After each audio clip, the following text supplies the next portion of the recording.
இலங்கையின் முதற்தர சுற்றுலா தலம் ரீச்சாவின் மாபெரும் உணவு திருவிழா ஆகஸ்ட் மாதம் 7, 8, 9 மற்றும் 10 தேதிகளில் மாலை 6 மணி முதல் 10 மணி வரை. இன்றே டிக்கெட்டுகளை பெற்றுக் கொள்ளுங்கள்.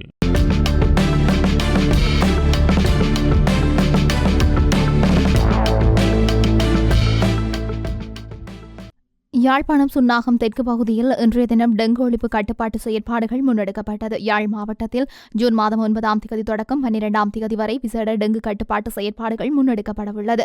அதன் ஒரு அங்கமாக யாழ் மாவட்டத்தில் டெங்கு நிலைமையை கண்டறியப்பட்ட பிரதேச செயலகங்களில் ஒன்றான உடுவில் பிரதேச செயலகத்துக்கு சுன்னாகம் தெற்கு பகுதியில் முன்னெடுக்கப்பட்டது. உடுவில் சுகாதார வைத்திய அதிகாரி ஜெயக்குமார் தலைமையில் சுன்னாகம் தெற்கு பகுதியில் உள்ள வீடுகளுக்கு சென்று டெங்கு ஒழிப்பு மற்றும் கட்டுப்பாட்டு செயற்பாடுகள் இன்று முன்னெடுக்கப்பட்டன. இன்றைய டெங்கு கட்டுப்பாட்டு செயற்பாட்டின் போது டெங்கு பரவும் அபாயத்துடன் காணப்படும் வீட்டு உரிமையாளர்களுக்கு சிவப்பு எச்சரிக்கையும் வழங்கப்பட்டது. இந்த டெங்கு ஒழிப்பு செயற்பாட்டில் வலிகாமம் தெற்கு பிரதேச சபை தவிசாளர் தியாகராஜா பிரகாஷ், உடுவில் சுகாதார வைத்திய அதிகாரி வைத்தியர் எஸ். ஜெயக்குமார், தேசிய டெங்கு கட்டுப்பாட்டு பிரிவு உத்தியோகத்தர்கள், பொது சுகாதார பரிசோதகர்கள், உடுவில் பிரதேச செயலக உத்தியோகத்தர்கள், வலிகாமம் தெற்கு பிரதேச சபை உத்தியோகத்தர்கள் என்று பலரும் கலந்து கொண்டார்கள்.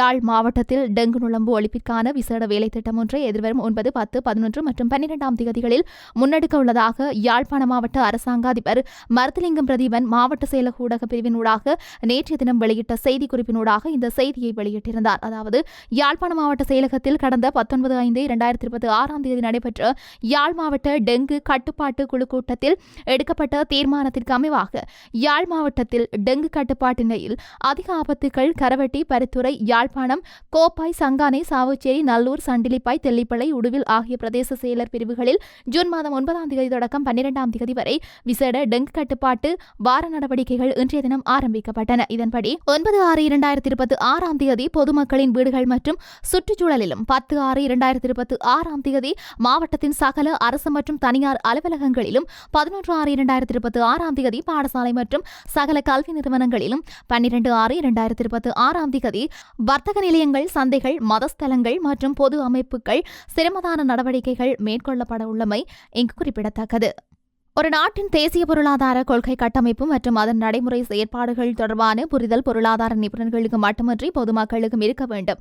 IMF இணக்கப்பாட்டு கட்டமைப்பிற்குள் அரசாங்கம் பொருளாதாரத்தை முழுமையாக நிர்வகிக்கின்றது என்று தெரிவாகின்றது. எனினும் வெளிப்புற மற்றும் உள்நாட்டு பொருளாதார மற்றும் அரசியல் மாற்றங்களுக்கு முன்னால் அதிக ஆபத்தான மாற்றங்களை வெளிப்படுத்தும் நமது நாட்டின் பொருளாதார அழுத்தத்தை மிகவும் கடுமையாக உணர்த்துவது சாதாரண மக்கள் என்பதால் கீழ்கண்ட கேள்விகளை தெளிவான பதில்களை நாடி முன்வைக்கின்றேன்.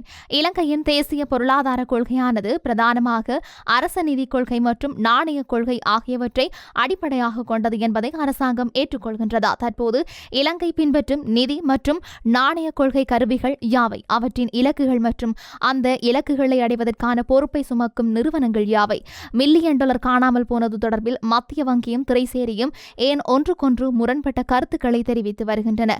$25 மில்லியன் காணாமல் போனமை தொடர்பில் மத்திய வங்கியும் திரைசேரியும் ஒருவரையொருவர் பொறுப்பு சாட்டி வருகின்றனர். நேற்றைய தினமும் நிதிக்குழு கூடிய சமயத்தில் நாணய கொள்கையை அமல்படுத்தும் மத்திய வங்கிக்கும் நிதி கொள்கையை அமல்படுத்தும் திரைசேரிக்கும் இடையே பெரும் கடுமையான பிரச்சினை எழுந்தன. அரசின் நிதி மற்றும் நாணய கொள்கைகள் ஓரளவிற்காவது ஒருங்கிணைப்புடன் முன்னெடுக்கப்பட வேண்டிய நேரத்தில் மத்திய வங்கி திரைசேரியின் விளக்கங்களை நிராகரிக்கின்றது. திரைசேரி மத்திய வங்கியின் விளக்கங்களை நிராகரிக்கின்றது. இது தொடர்பாக மாறுபட்ட கருத்துக்களை தெரிவிக்கக்கூடாது. இது நாட்டின் பொருளாதார கொள்கையை கடுமையாக பாதிக்கும் என்று எதிர்க்கட்சித் தலைவர் தெரிவித்துள்ளார். காணாமல் போன $2.5 மில்லியன் தொடர்பில் ஆராய்ந்த திரைசேரி அறிக்கையை சபைக்கு சமர்ப்பியுங்கள். காணாமல் போன $2.5 மில்லியன் தொடர்பாக திரைசேரி மேற்கொண்ட அறிக்கையை ஏன் பாராளுமன்றத்திற்கு சமர்ப்பிக்கப்படாமல் இருக்கின்றது என்பதில் பிரச்சினை காணப்படுகின்றன. ஆகையினால் குறித்த அறிக்கையை உடனடியாக பாராளுமன்றத்திற்கு சமர்ப்பிக்குமாறு எதிர்க்கட்சித் தலைவர் சஜித் பிரேமதாச இங்கு வேண்டுகோள் விடுத்துள்ளார்.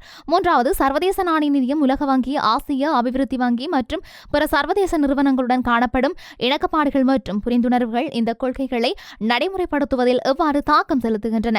நாட்டின் பொருளாதார ஸ்திரத்தன்மை மற்றும் வளர்ச்சிக்காக நிதி மற்றும் நாணய கொள்கைகளை தனித்தனியாகவும் ஒன்றோடொன்று தொடர்புடைய முறையிலும் செயற்படுவது தொடர்பான அரசாங்கத்தின் கொள்கை கட்டமைப்பு எவ்வாறு அமைந்து காணப்படுகின்றன? ஒரு நாட்டினது நிதி கொள்கையும் நாணய கொள்கையும் இணங்கி செயல்பட வேண்டும். தற்போது வெற்றிகரமாக நிதி மற்றும் நாணய கொள்கைகளை நடைமுறைப்படுத்துவதில் காணப்படும் பிரதான தடைகள், அபாயங்கள் மற்றும் கட்டமைப்பு சார் சிக்கல்கள் யாவை?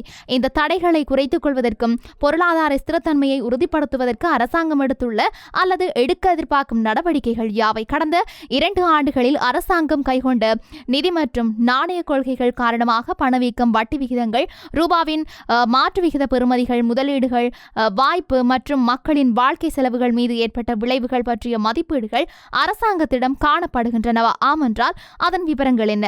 தொகை மதிப்பு மற்றும் புள்ளி விவரவியல் திணைக்களம் ஏப்ரல் மாதத்திற்கான நபர் ஒருவரினது அடிப்படை தேவைகளை பூர்த்தி செய்து கொள்வதற்கு 17,000 ரூபாய் போதுமானது என்று குறிப்பிட்டது. அரசாங்கமும் இதனை கூறி வருகின்றது. ஒரு நபரால் 30 நாட்களுக்கான உணவு மற்றும் உணவு அல்லாத செலவுகளை ரூபாய் 17,000 கொண்டு ஈடு செய்து கொள்ள முடியுமா என்பதில் பிரச்சினை காணப்படுகின்றது என்று எதிர்க்கட்சித் தலைவர் மேலும் தெரிவித்தார்.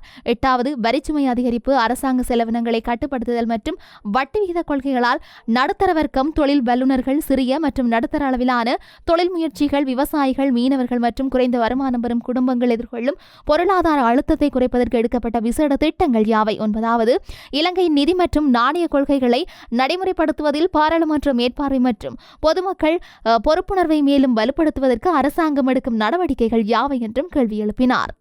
இவை இப்படி இருக்கு. திருகோணமலை மாவட்ட பாராளுமன்ற உறுப்பினர் ரோஷன் அக்மிமன அவர்களின் தலைமையில் கோமரங்கடவல பிரதேச செயலக பிரிவில் 3 புதிய வீதி அபிவிருத்தி திட்டங்கள் ஆரம்பித்து வைக்கப்பட்டன. இந்த திட்டத்தின் கீழ் கோமரங்கடவல நகரில் பாதசாரிகள் வழித்தடங்கள் அமைத்தல், கல்கடவல மற்றும் கரகாவகல ஆகிய பகுதிகளில் புறவழி சாலைகளை மேம்படுத்துதல் போன்ற பணிகள் முன்னெடுக்கப்பட இருக்கின்றன. இதற்காக மொத்தம் ரூபாய் 5 கோடி நிதி ஒதுக்கீடு செய்யப்பட்டிருக்கிறது. இந்த நிகழ்வில் உரையாற்றிய பாராளுமன்ற உறுப்பினர், இந்த ஆண்டில் மட்டும் திருகோணமலை மாவட்டத்தின் வீதி அபிவிருத்தி பணிக்காக மாகாண வீதி அபிவிருத்தி திணைக்களத்திற்கு ரூபாய் 25 கோடி நிதி ஒதுக்கீடு செய்யப்பட்டிருக்கிறதாக அவர் தெரிவித்தும் இருக்கின்றார்.